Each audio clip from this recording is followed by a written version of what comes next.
Estaba tumbado en la cama del hospital, recién hecho una angiografía coronaria. Sentía como si me hubieran caído encima un hierro en el pecho. Justo entonces, vibró mi teléfono. Era un mensaje de mi hijo, Eric. Mamá, la hipoteca es de Guy. $1,500 este mes. No olvides transferirla a mi cuenta antes del 10. Me invadió un mareo. Casi se me cae el teléfono. Apenas podía mantenerme en pie y ni siquiera me preguntó cómo estaba. Ni una palabra de preocupación, solo dinero como siempre. Este hijo mío me está drenando como una maldita sanguijuela. ¿Debería siquiera seguir con él? Estoy harta de vivir así. La habitación del hospital está llena de desinfectante. Acababa de terminar una ronda de pruebas. Siento como si me hubieran vaciado el cuerpo. Las palabras en la pantalla de mi teléfono eran frías y afiladas como un bisturí. Mamá, estamos empezando y la presión financiera es una locura. ¿Podrías ayudarnos? Durante 3 años, solo 3. Te lo devolveremos en cuanto nos recuperemos. Ese fue el dúo que Eric y su esposa Vanessa volvieron a formar cuando intentaban conquistarme. Acababan de comprar una casa nueva con una hipoteca de $1,500 al mes. El plan original era simple. Yo los cubriría durante 3 años y luego ellos se harían cargo. Bueno, 3 años se convirtieron en 5. Mi pensión mensual es de apenas $2,000 y el peso de su hipoteca me está asfixiando. Gasté hasta el último dólar que tenía ahorrado. Para sobrevivir, acepté a escondidas un trabajo de medio tiempo en un servicio de limpieza, fregando pisos, fregando baños, lo que fuera que me pidieran. Y no se lo dije a nadie, a nadie. Estaba demasiado avergonzada. ¿Qué clase de hijo crié? Su madre está en el hospital y ni siquiera se molesta en contestar el teléfono. Solo le importa recordarme que haga el pago. ¿Para qué demonios hago esto? Vanessa solía ser pura dulzura exagerando. Ana, eres la mejor madre del mundo. Eric, es tu hijo. Si no lo ayudas, ¿quién lo hará? Te lo pagaremos. Lo prometemos. Págamelo. A este paso no viviré lo suficiente para ver el día. Apreté el teléfono con más fuerza hasta que casi lo rompí. Se me entumecieron los dedos. Sentí náuseas. Giré la cabeza y respiré hondo. Poco después, la puerta se abrió con un crujido. Eric y Vanessa por fin habían conseguido hacer una visita. Vanessa sostenía una pequeña bolsa de plástico con manzanas, de esas que parecían sacadas de la cesta de rebajas del supermercado. El estacionamiento aquí es una barbaridad, se quejó al entrar. $5 por solo media hora. Eric se acercó a la cama y me ofreció un preuncer. Oye, mamá, ¿te sientes mejor? Antes de que pudiera responder, se giró y preguntó, ¿ya preparaste el dinero de la hipoteca? No dejes que se retrase, Vanessa intervino. Sí, Ana, también estamos pasando un momento muy difícil. El programa de educación temprana de Caleb acaba de subir las tarifas. Hizo una pausa y luego añadió, pero tu seguro debería cubrir la mayor parte de esto, ¿verdad? Traducción. Paga tus malditas facturas. Ni se te ocurra pedirnos ayuda. Los miré a ambos y se me encogió el corazón. Vanessa siguió adelante. Ana, necesitas recuperarte rápido. Estamos muy ocupados con el trabajo y Caleb me necesita en 1,700 de casa. No podemos estar en el hospital todo el tiempo. Mensaje recibido. No esperes atención ni compañía. Solo recupérate pronto para que puedas seguir siendo su cajero automático ambulante. Eric intervino. Mamá, Vanessa, puede parecer dura, pero tiene buenas intenciones. De verdad que se preocupa por ti. Y por favor, no te olvides de la hipoteca, ¿vale? ¿Te preocupas por mí? Ni siquiera estaba fuera de peligro y ella ya estaba pendiente de mi seguro. ¡Menudo hijo! ¡Menuda nuera! Los ojos de Vanessa recorrieron la mesita de noche como si buscara algún dinero de emergencia. Y Eric se quedó pegado al teléfono, navegando sin parar, sin apenas fingir que escuchaba. La mayoría de la gente visita a sus familiares en el hospital para darles cariño. Vinieron a comprobar si el cajero automático seguía funcionando. Poco después de irse, apareció Diane. Diane era la vecina a la que había ayudado años atrás. Me llama su madrina, pero a decir verdad, es más de la familia que de sangre. Trajo un termo lleno de sopa de pollo casera. Ana, ¿cómo te sientes? ¿Qué te dijo el médico? Preguntó con dulzura. Sirvió la sopa y me la dio cucharada a cucharada. Luego me arropó con la manta y me ayudó a acostarme. Incluso fue a la enfermería a preguntar por mis instrucciones. Cuando regresó, me miró y supo que algo andaba mal. Ana, ¿Eric te ha vuelto a molestar? Forcé una sonrisa. Estoy bien. De verdad, no te preocupes por mí. Hay cosas demasiado vergonzosas para compartirlas. Diane sollozó suavemente, pero no insistió. Siempre ha sabido cómo son Eric y Vanessa, pero nunca se siente orgullosa. No le correspondía. Ana, tienes que hablar. Si Eric se pasa de la raya, no puedes seguir tragándolo. Le di una palmadita en la mano. Diane, me estoy haciendo vieja. Mi cuerpo me está fallando. Son jóvenes. También es duro para ellos. Pero por dentro sentí como si me hubiera tragado un vaso. Ese tazón humeante de sopa de pollo, comparado con esas manzanas marchitas y esas palabras aún más frías, me deja con un mar de emociones amargas y dolorosas. ¡Qué giro tan cruel! Mi propia sangre me atraviesa, mientras alguien sin parentesco se preocupa por si he comido. El médico sugirió que me quedara unos días más en observación, pero en cuanto pensé en la factura del hospital, que ascendía a miles, y en el tono frío e indiferente de Eric, insistí en que me dieran de alta. Eric afirmó que estaba abrumado en el trabajo, y Vanessa dijo que no había nadie para cuidar de Caleb. Ninguno de los dos tenía intención de recogerme. Al final fue Diane quien se tomó el día libre en la escuela y vino a buscarme. En cuanto entré en casa, la cocina estaba helada. Ni rastro de comida, ni calor, nada. Todo el lugar parecía más vacío que una habitación de hospital. Ni una sola llamada de Eric ni de Vanessa. Ni siquiera un mensaje para preguntarme cómo estaba. Sinceramente, quizá el silencio fue una bendición. Podía cuidarme sola. Pero esa sensación de vacío, como una aguja pinchándome el pecho, era difícil de quitar. Pasé la mano por la fría superficie de la encimera y abrí la nevera, unas cuantas hojas de lechuga marchitas. Eso fue todo. Una casa, por muy cálida que esté, solo es cálida si la gente que la habita. Y un hogar sin nadie es solo un cascarón. Apenas 2 días después de salir del hospital, mi cuerpo sigue débil. Vanessa apareció sin avisar con Caleb en brazos.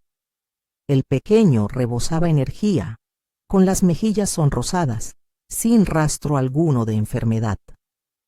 Vanessa entró y se puso a llorar de repente. Ana, Caleb tuvo una fiebre terrible hace unos días. Tuvimos que ir al médico 2 veces. Nos cuesta muchísimo. ¿Podrías prestarnos $500 para que podamos salir adelante? Se secó las comisuras de los ojos, pero no le salieron lágrimas. El médico dijo que necesita la mejor medicación. De verdad que no tenemos otra opción. Mamá, no te quedarías de meses de brazos cruzados viendo sufrir a tu propio nieto, ¿verdad?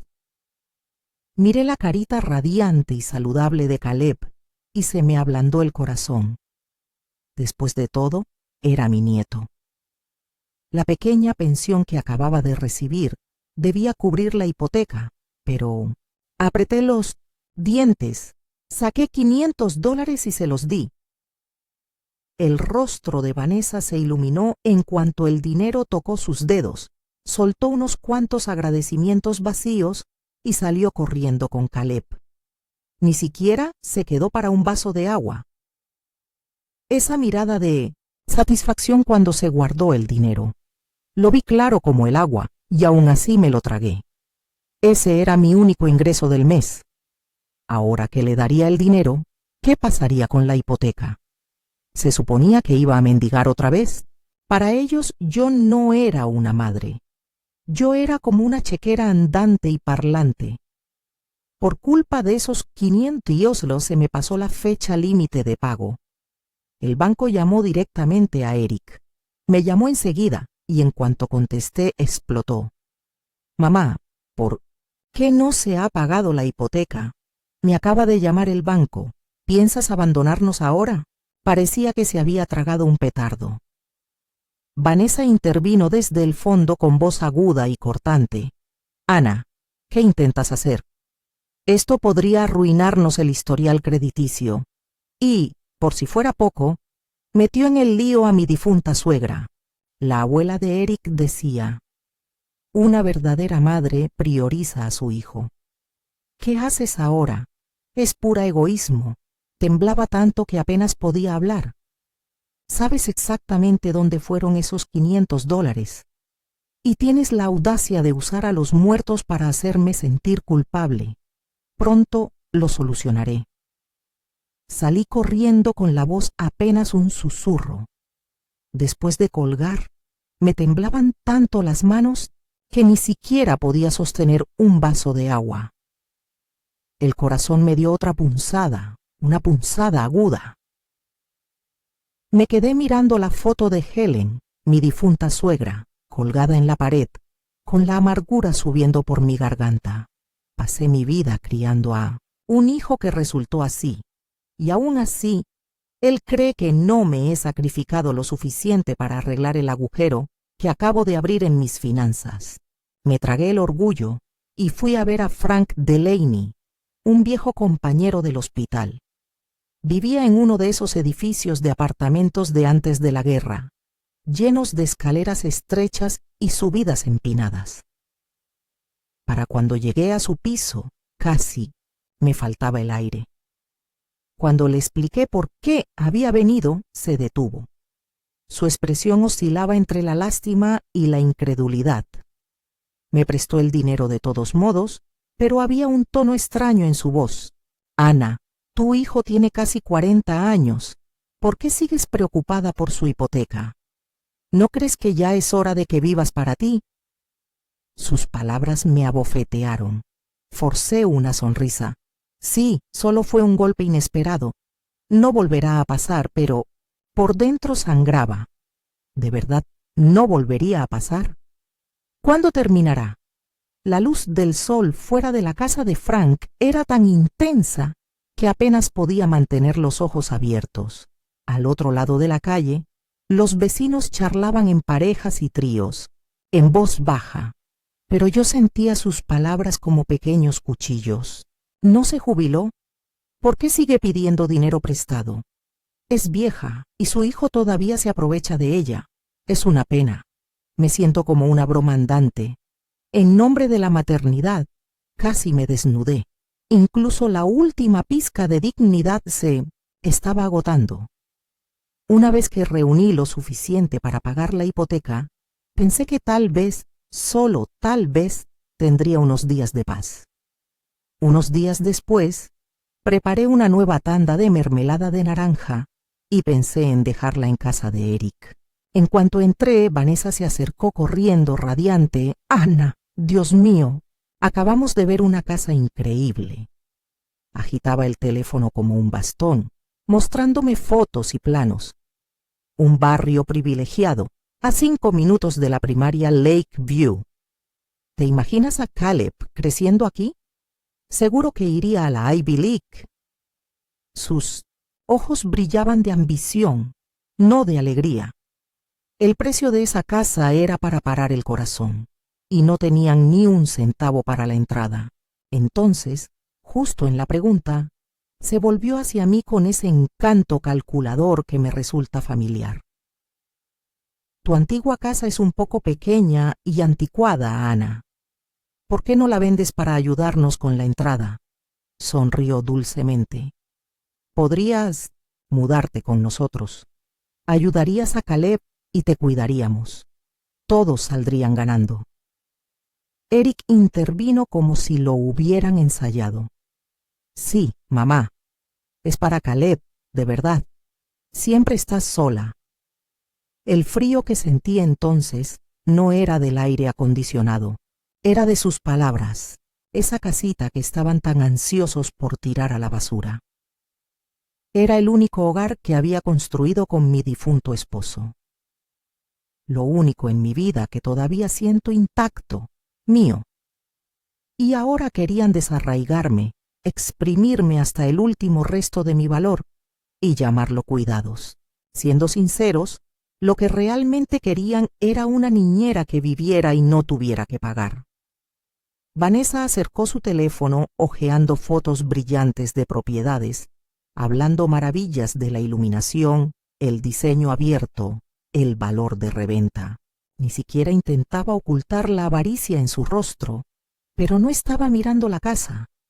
Estaba imaginando la mía, las cortinas que había cosido a mano, la alfombra que compré en liquidación y que aspiraba cada domingo, la silla de madera que crujía y que me negaba a tirar porque aún conservaba la forma de la espalda de mi marido.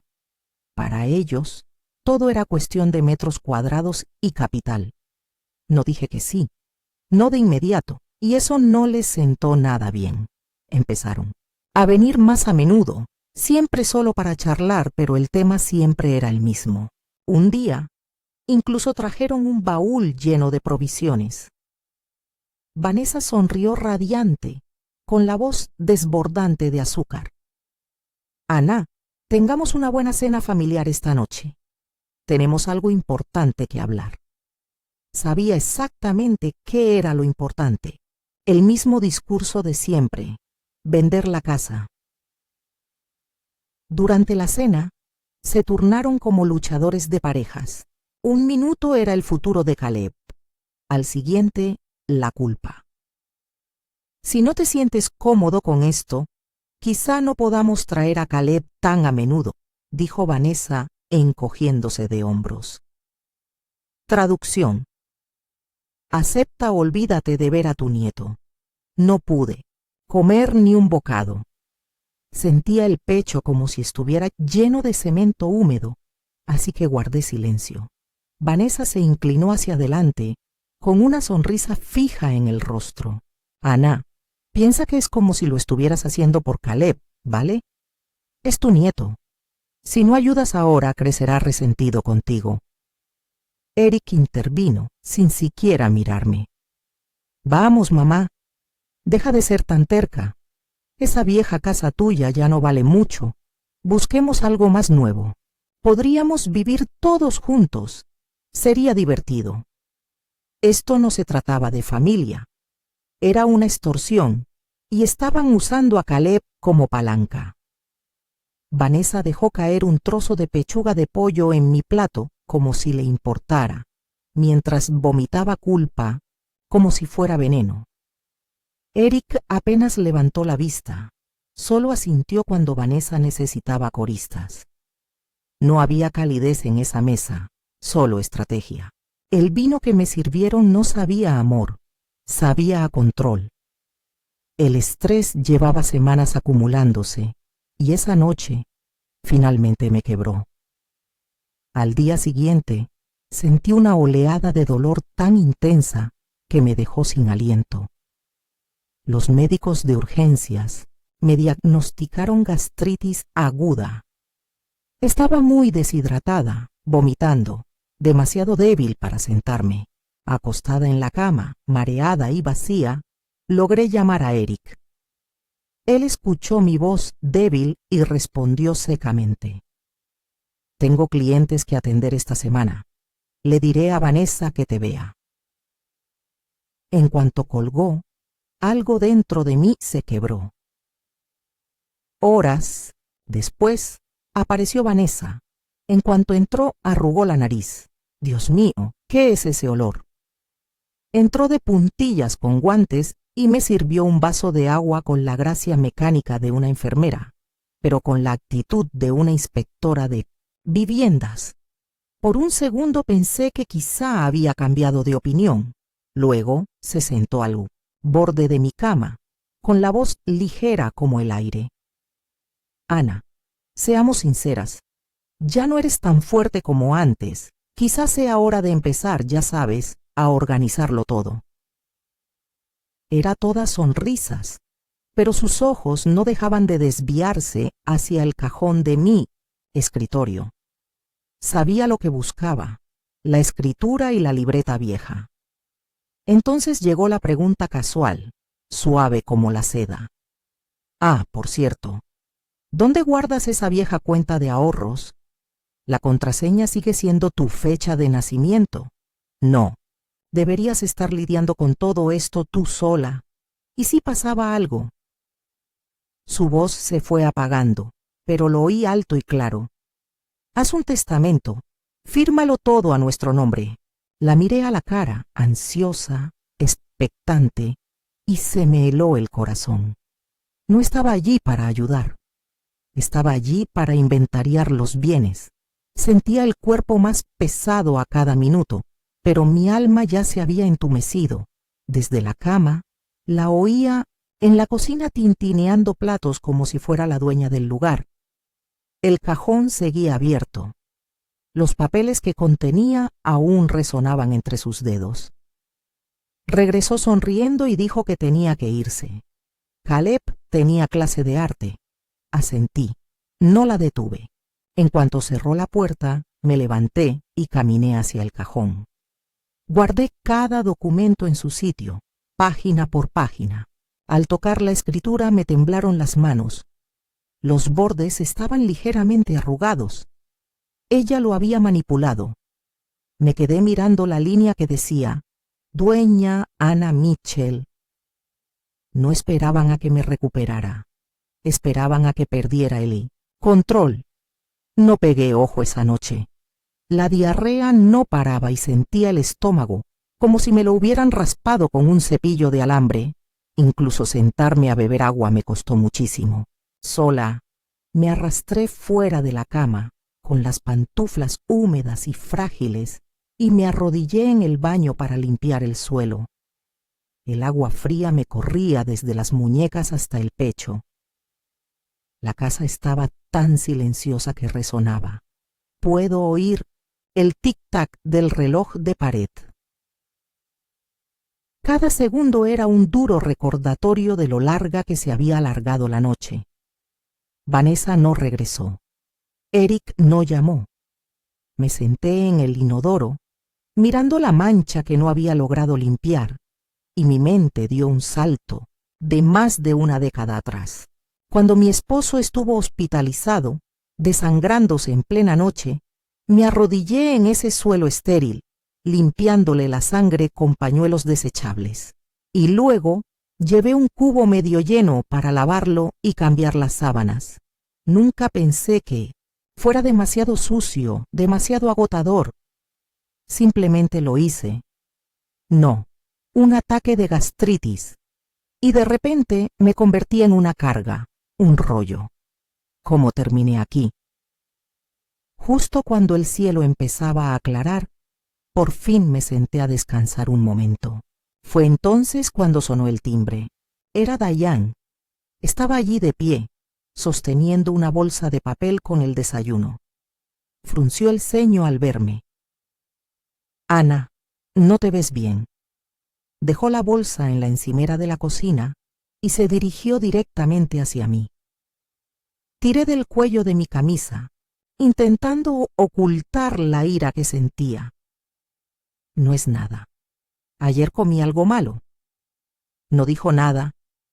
5 minutos después, salió de mi habitación con unos papeles, mis recetas y los formularios del seguro. No se inmiscuyó, Solo suspiró y dijo: ¿Qué te han hecho para que hayas llegado tan lejos? No respondí. Le quité los papeles y los guardé en un cajón. Se sentó en la sala mientras yo me obligaba a desayunar, observándome en silencio. Sé que no quieres ser dura con ellos, dijo finalmente, sacando una tarjeta de visita de su bolso y dejándola sobre la mesa de centro. Se llama Melanie. Es una abogada de confianza. Se especializa en la protección de bienes de personas mayores. Me acerqué a la tarjeta. El texto era claro. Ni una sola letra fuera de lugar. No intento demandarlos, dije automáticamente. Nadie te dijo que tuvieras que hacerlo, respondió Diane con calma.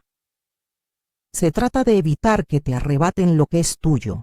No dije nada, porque anoche, mientras casi me desmayaba del dolor, ninguno me preguntó si tenía medicamentos ni suficiente agua, pero rápidamente se pusieron a rondar mis contraseñas y papeles como buitres. Me quedé mirando la tarjeta un buen rato. ¿De verdad puede este abogado protegerme?, pregunté. Ella puede ayudarte a establecer un fideicomiso, dijo Diane sin dudarlo. Tu casa, tu pensión, todo entra. Tú decides quién tiene acceso. Tú decides quién no. Y si alguna vez te pasa algo, al menos tu dignidad no será lo primero en perderse. Asentí lentamente, aunque no dije que sí. Esa noche, Eric y Vanessa aparecieron. Trajeron flores y una actuación. Vanessa entró con una sonrisa radiante. Ana, ¿te sientes mejor? A este lugar le vendría bien un poco de aire fresco. Déjame abrir una ventana. Entró en la cocina, charlando mientras se movía. ¿Necesitas ayuda para ordenar? Ah, y esa tarjeta de farmacia que te compré el otro día, ¿sigue ahí junto al escritorio? Oí sus pasos rondando cerca del cajón donde guardaba mis documentos. Se me hizo un nudo en el estómago. Eric se desplomó en el sofá. Oye, mamá, ¿hay alguna posibilidad de que aún puedas pagar la hipoteca este mes? La última vez dijiste que no te sentías bien, y bueno, estamos bastante apurados. No respondí de inmediato. En cambio, entré en la habitación, volví con un extracto del seguro doblado y se lo di. Consulté con Diane. Primero tengo que pagar de mi bolsillo. La cosa está un poco complicada ahora mismo. Quizás ustedes dos tengan que pensar en algo más. Vanessa reapareció del estudio con el rostro indescifrable. Se quedaron unos minutos más. Dijeron que tenían que recoger a Caleb de la escuela y se fueron sin comer nada.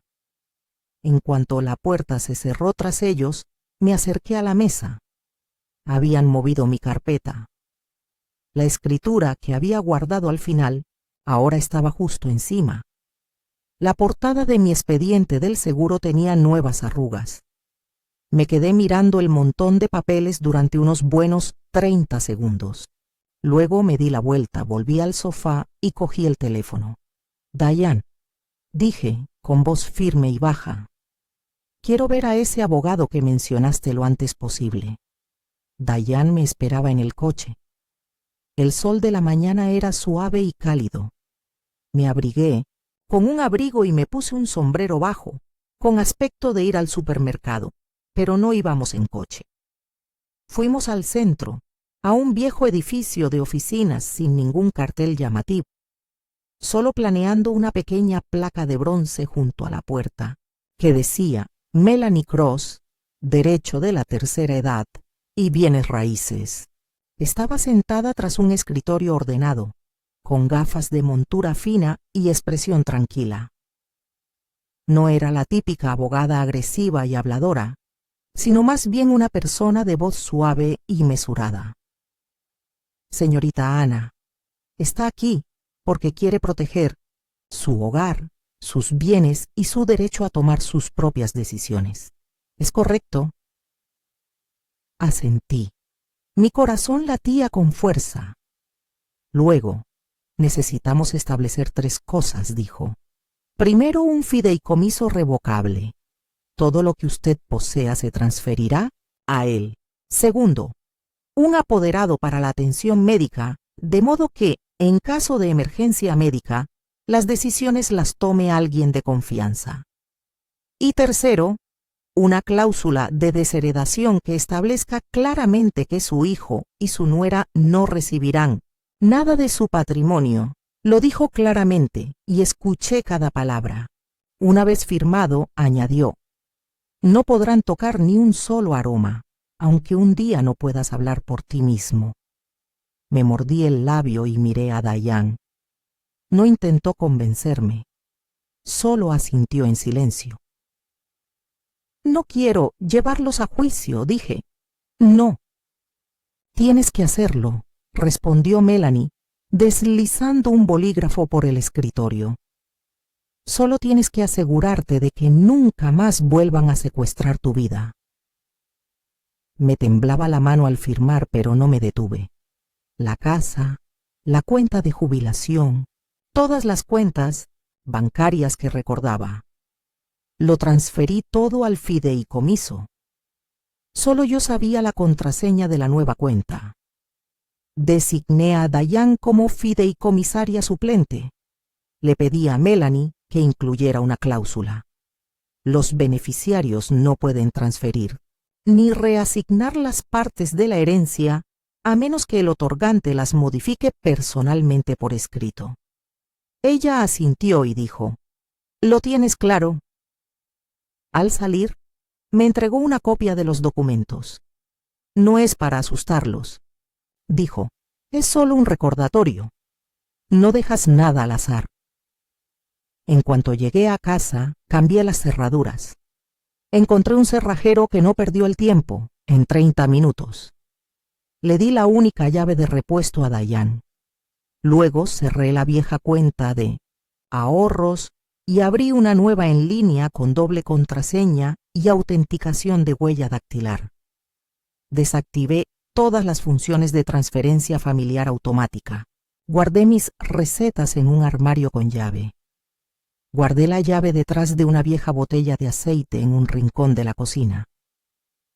Una vez que todo estuvo en su lugar, me preparé una taza de té.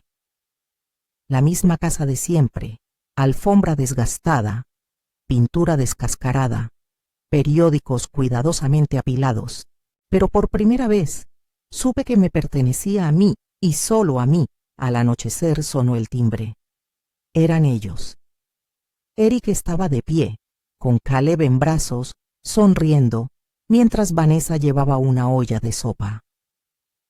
Ana, salíamos del trabajo cerca y pensamos pasar, dijo con ese tono desenfadado, como si nada hubiera pasado. Incluso preparé tu sopa de pollo favorita. Sonreí y los dejé entrar. Les ofrecí té y fui la anfitriona más amable. Vanessa miró a su alrededor, recorriendo con la mirada el escritorio del comedor junto a la ventana, hasta posarse finalmente en el cajón junto a mi sofá. Mamá, déjame ordenar esto. Hay tantas cartas amontonadas aquí, dijo con voz alegre. Antes de que pudiera dar un paso dije, genial y uniforme, no hace falta, acabo de ordenarlo. Su sonrisa se desvaneció. Ah, claro. Creo haber visto algo antes. Algo sobre un fideicomiso. Le di una sonrisa tranquila. Sí, solo algo que preparé. Nada importante.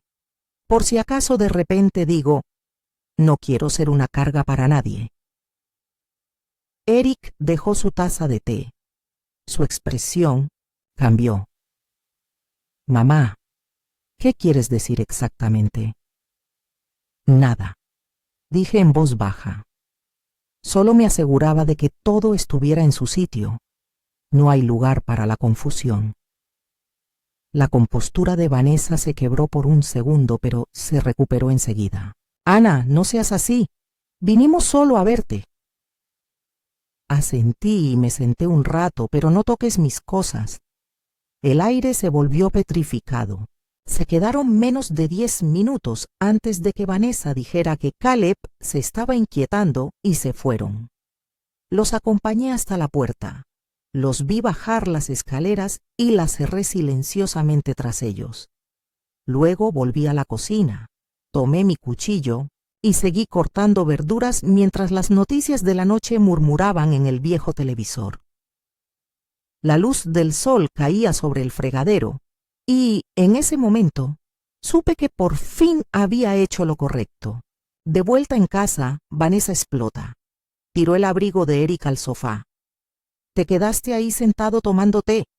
Ya lo ha puesto todo en un fideicomiso y tú sigues haciéndote el hijo hermoso. Eric cerró la puerta tras él, frunciendo el ceño. ¿Puedes no gritar en el pasillo? Los vecinos pueden oír. Los ojos de Vanessa estaban llenos de rabia. ¿Tienes alguna idea? Ya hablé con un agente inmobiliario. Tras una pequeña reforma, su casa podría venderse por más de 400,000. Incluso hice los planos. Y ahora, así de fácil, un papel.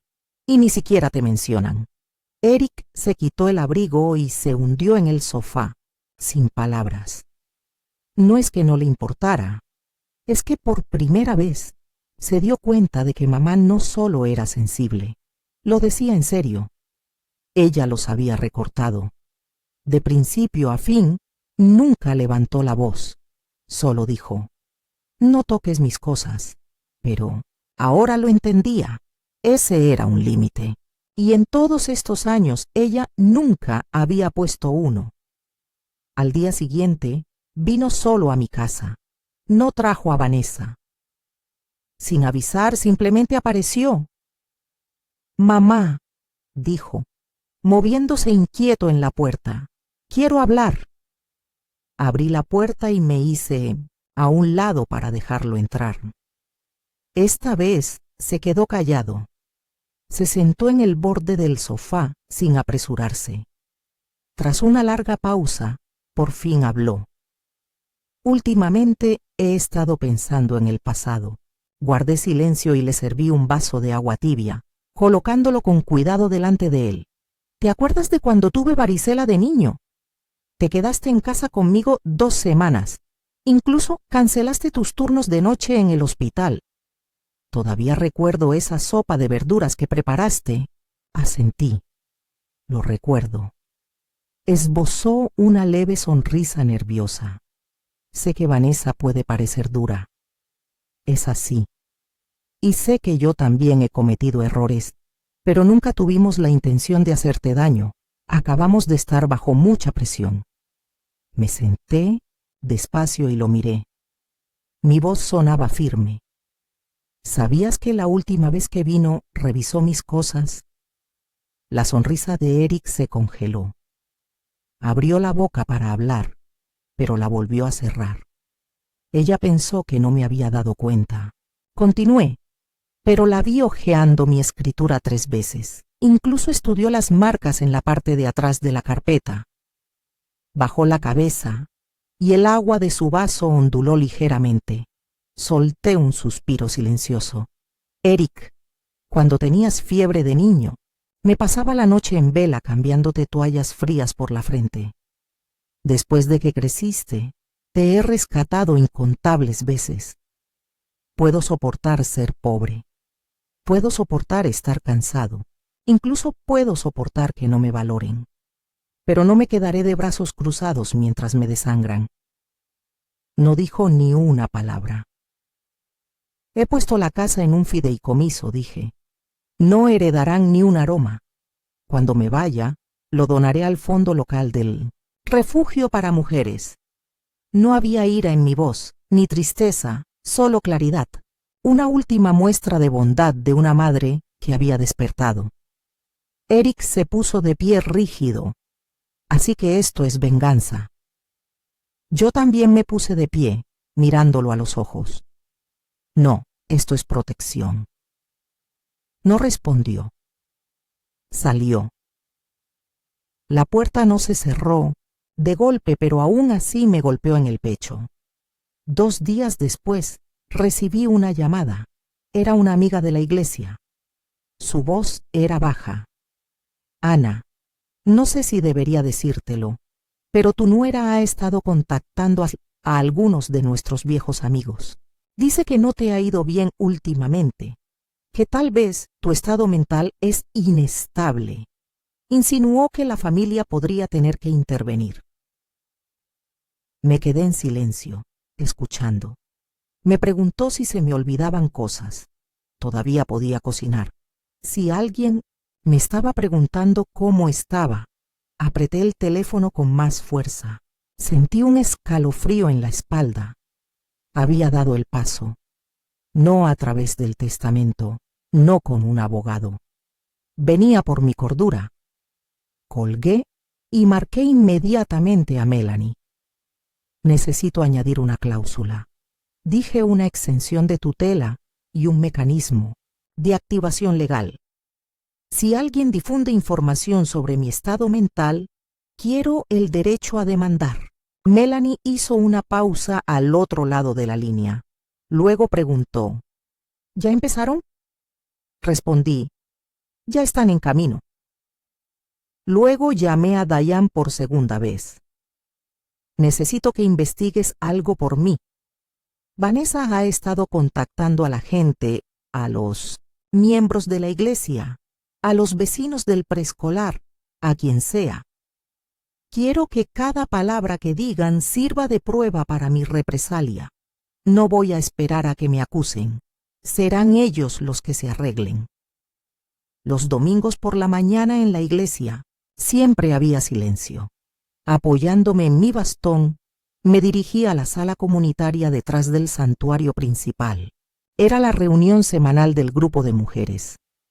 Hacía años que no aparecía, pero al verme, todos se alegraron. Una mujer me ofreció su asiento, otra me preguntó cómo me sentía, y alguien incluso me ofreció una taza de té de limón, justo como me gustaba. Asentí y sonreí, charlando con naturalidad. No fue hasta que la conversación giró hacia los impuestos sobre la propiedad que solté la frase con naturalidad. ¡Ay, esa casa! Lo donaré al refugio local para mujeres.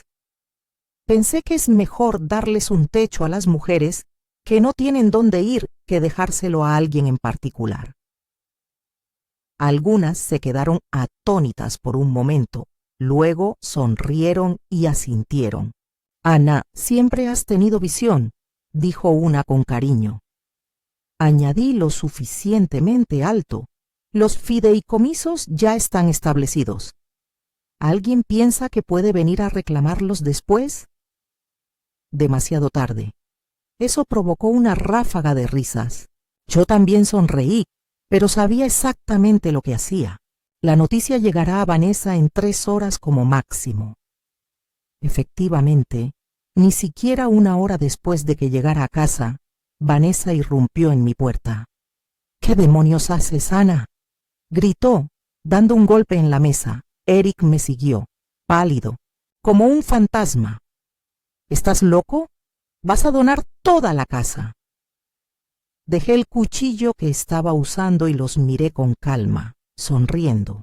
Bueno, de todas formas, todos se han estado comportando como si estuviera muerta. Vanessa dio un golpe en el pie furiosa. Esa es la herencia de tu hijo. ¿Y Caleb? ¿Qué le pasa? Me limpié las manos y dije con voz serena. Caleb, la última vez que cogiste mi dinero de la jubilación, me dijiste que era para su medicamento para la fiebre. Mientras tanto, estuvo brincando en la cama elástica del vecino toda la tarde. La cara de Eric se puso fría como una piedra. Estás siendo injusta, mamá, injusta. Espeté, tirando una copia de la escritura de propiedad sobre la mesa. ¿Pensabas en la justicia cuando te colabas en mi cajón para robar documentos? Vanessa se abalanzó sobre el papel, pero Diane salió del pasillo con el teléfono en entonces alto. Lo grabé todo, dijo con calma. No te preocupes. Cada palabra que acabas de decir puede ser reproducida en el tribunal. Eric se quedó paralizado. Me acerqué y me interpuse entre ellos. Mi voz era baja, pero tan aguda como para cortar un cristal. De ahora en adelante, no eres bienvenido en mi casa. He cambiado las cerraduras. El fideicomiso es irrevocable. ¿No? ¿Vas a poder con esta casa? Vanessa palideció.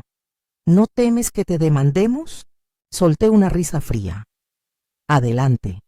Me encantaría llevar al juzgado los registros de préstamos impagos, las grabaciones de vigilancia, donde apareces rebuscando en mis cajones, y esta grabación de audio. A ver quién debería tener miedo. Abrió la boca, pero no emitió ningún sonido. Eric mantenía la vista fija en el suelo.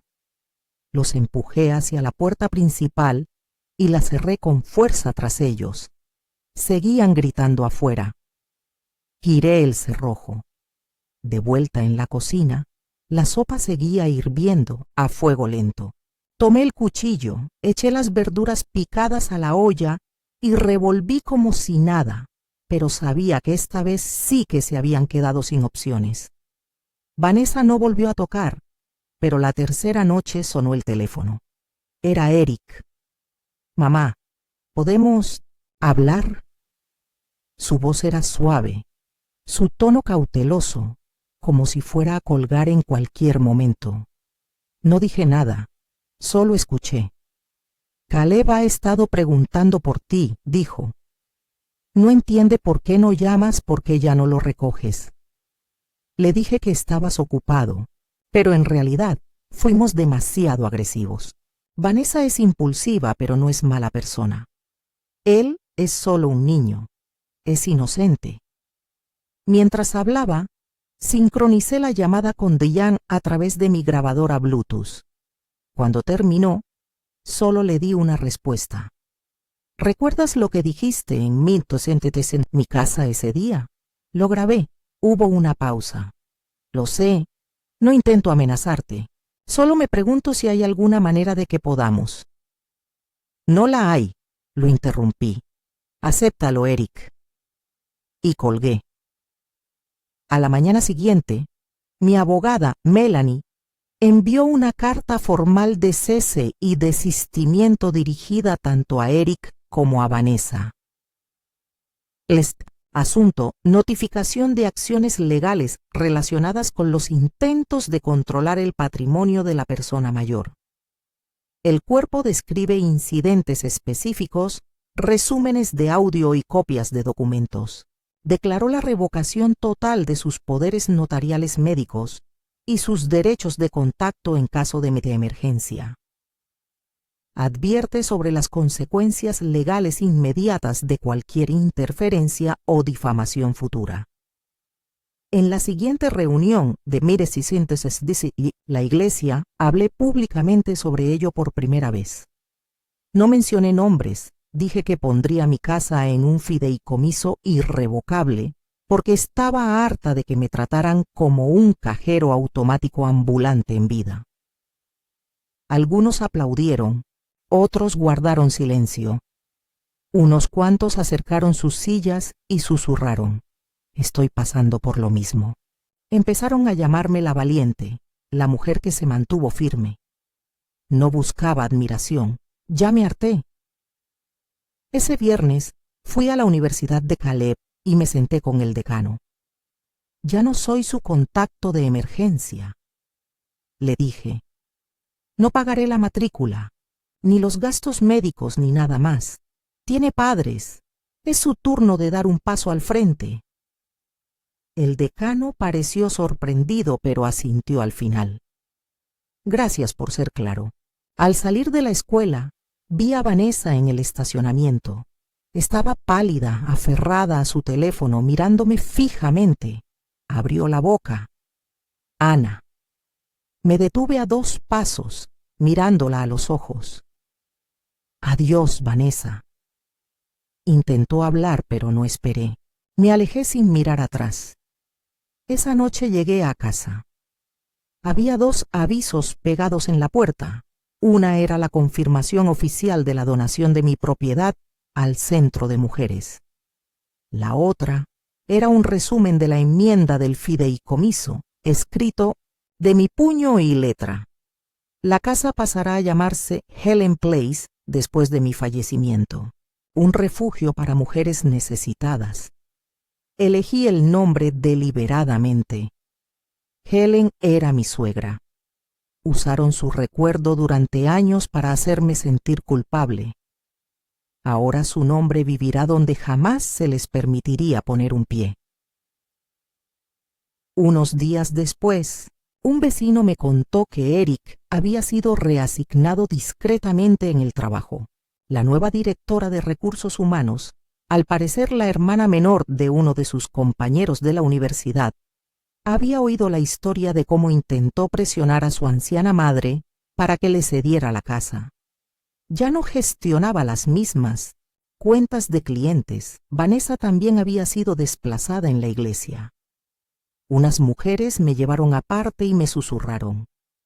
Decía que eras mentalmente inestable, pero ahora todos saben que eres la persona más lúcida de aquí. Una semana después me mudé de la vieja casa. El día de la mudanza no lloré, no miré atrás. Diane me ayudó a empacar los álbumes de fotos. Bajó el viejo calendario del refrigerador y recogió la última rosa del jardín. El nuevo lugar no era grande, solo un modesto apartamento de una habitación que había alquilado el Centro de Mujeres, pero estaba lleno de luz. Había una silla de mimbre junto a la ventana. Me senté allí con una taza de té, viendo a los niños del barrio correr en bicicleta con la brisa. Esta vez no esperé a que nadie llamara a la puerta, porque ahora sé que esa puerta solo se abre para